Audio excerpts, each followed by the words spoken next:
Wow, two ಎಮ್ಮಿ. ನಾನ್ ಹೌದು, ಇವ್ರ ಬಿಸ್ನೆಸ್ ಬ್ರ್ಯಾಂಡ್ ನ ಯೂಸ್ ಮಾಡ್ಕೊಂಡು ನಾನೇ ಬಿಸ್ನೆಸ್ ಮಾಡಬಾರ್ದು.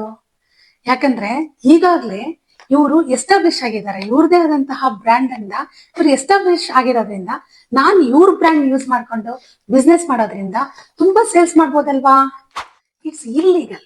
ಯಾಕಂದ್ರೆ ಅವ್ರು ಈಗಾಗ್ಲೇ ಅವರು ಟ್ರೇಡ್ ಮಾರ್ಕ್ ರಿಜಿಸ್ಟ್ರೇಷನ್ ಮಾಡ್ಕೊಂಡು ಲೀಗಲಿ ಪ್ರೊಟೆಕ್ಟ್ ಆಗಿದ್ದಾರೆ. ಹಾಗಾಗಿ ಇವ್ರ ಬ್ರ್ಯಾಂಡ್ ಅನ್ನ ಬೇರೆ ಯಾರು ಕಾಪಿ ಮಾಡೋದಕ್ಕೆ ಬರೋದಿಲ್ಲ. ನಿಮ್ಗೆ ಗೊತ್ತಾ, ಮೆನಿ ಸೆಲೆಬ್ರಿಟೀಸ್ ಅವ್ರ ನೇಮ್ಸ್ ಮೇಲೆ ಟ್ರೇಡ್ ಮಾರ್ಕ್ ರಿಜಿಸ್ಟ್ರೇಷನ್ ಮಾಡ್ಕೊಂಡಿರ್ತಾರೆ. ಲೈಕ್ ಅಮಿತಾಬ್ ಬಚ್ಚನ್, ಶಾರುಖ್ ಖಾನ್, ಸಲ್ಮಾನ್ ಖಾನ್, ವಿರಾಟ್ ಕೊಹ್ಲಿ, ಇವರೆಲ್ಲರೂ ಅವ್ರದೇ ಆದಂತಹ ನೇಮ್ಸ್ ನ ಗೂಡ್ಸ್ ಅಂಡ್ ಸರ್ವಿಸಸ್ ಆಕ್ಟ್ 1999 ಪ್ರಕಾರವಾಗಿ ಸಿಗ್ನೇಚರ್ಸ್ ಅವ್ರದ್ದು ಕೊಟ್ಟು ಅವರು ಟ್ರೇಡ್ ಮಾರ್ಕ್ ನ ರಿಜಿಸ್ಟ್ರೇಷನ್ ಮಾಡ್ಕೊಂಡಿರ್ತಾರೆ. ಹಾಗಾಗಿ ಅವ್ರ ನೇಮ್ಸ್ ನ ಯೂಸ್ ಮಾಡ್ಕೊಂಡು ಬೇರೆ ಯಾರನ್ನು ಬ್ರ್ಯಾಂಡ್ ಮಾಡೋದಕ್ಕೆ ಬರೋದಿಲ್ಲ. ಸೊ ನೀವೇನ್ ಸೆಲೆಬ್ರಿಟೀಸ್ ಆಗಿರ್ಬೇಕಂತಂದ್ಬಿಟ್ಟೇನಿಲ್ಲ.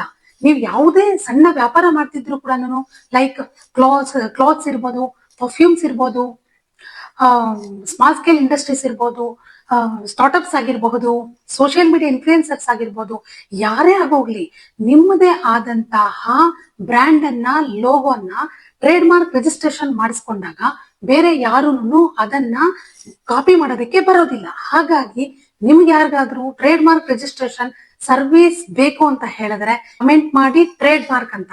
ನೀವು ಈ ಲೀಗಲಿ ಪ್ರೊಟೆಕ್ಟ್ ಆಗ್ತೀರಾ ಟ್ರೇಡ್ ಮಾರ್ಕ್ ರಿಜಿಸ್ಟ್ರೇಷನ್ ಮಾಡ್ಕೊಳ್ಳೋದ್ರಿಂದ.